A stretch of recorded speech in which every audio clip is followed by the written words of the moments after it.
Well, good evening, everybody. Good afternoon, I should say, ladies and gentlemen. It's fantastic to see you all here, and I know that you'll have been paying attention scrupulously to everything I've been saying throughout this extraordinary summit, but I want to remind you of some key figures that you are worth remembering.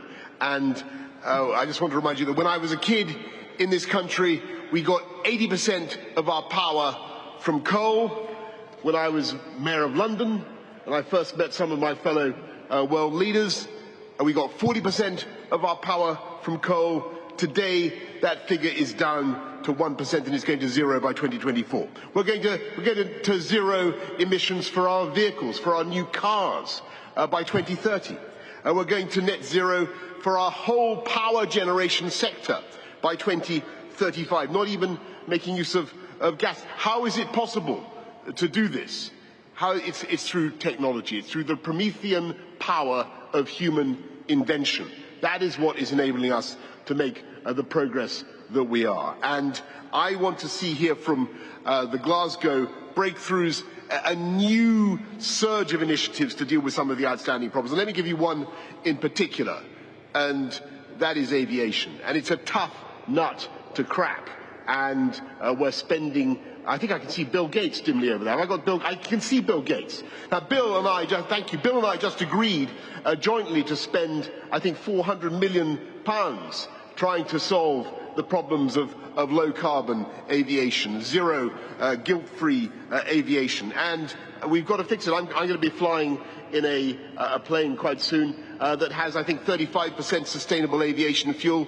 And the target at the moment is to get to 10% sustainable aviation fuel for the whole world by 2030. How pathetic is that? We can do better than that, folks. It was 100 years ago that Alcock and Brown, I think it was Alcock and Brown, flew the Atlantic for the first time, didn't they, with about 865 imperial gallons of petrol. We've made virtually no progress technologically since then in our approach to sending a plane up over the Atlantic. I want to see Alcock.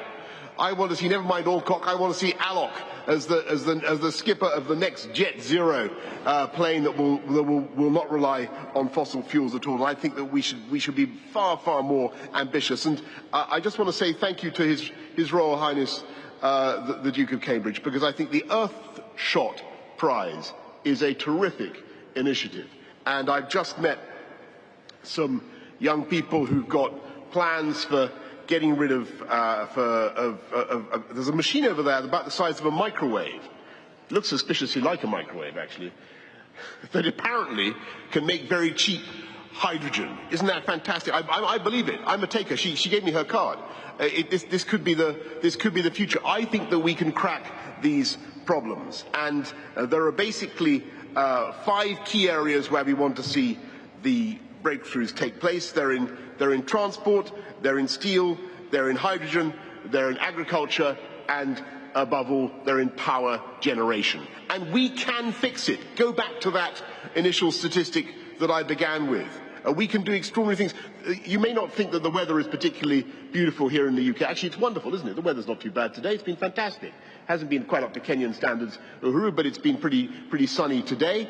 And there are many days in which, thanks to our combination of solar and wind, we produce more than 50% of our energy from renewables. What we want, the whole objective of this summit now, is to take these inventions, take these breakthroughs, and get the finance, get the support to make sure that they are disseminated, they are spread around the whole world, so that the whole world shares in the Glasgow breakthroughs and shares in our agenda, and that we unite across the whole planet to tackle climate change.